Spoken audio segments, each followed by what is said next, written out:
Robokinesis is a low-cost wearable device that has the potential to control or interact with any ROS-based robot. The device consists of a Raspberry Pi Zero with ROS running onboard, a 9-axis IMU, and a 4-channel ADC for muscle sensors. The user creates a training dataset of ROS sensor values for desired actions of their choice and defines its corresponding ROS topic mapping. The ROS package developed for this device uses a multi-class perceptron to train a model that maps ROS sensor data to distinguishable signals, which are further converted to user-defined ROS messages. The ROS messages are streamed to the robot directly over WebSockets using the ROS Bridge package. The demo uses a Turtlebot 3 where 4 actions are mapped to topic CMD-vel for controlling the robot's motion. To get additional distinguishable signals, the device can add up to 4 muscle sensors which in combination with IMU can stream up to 13 different ROS messages.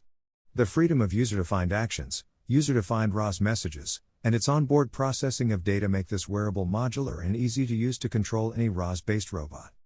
For more details visit robokinesis.mir.io.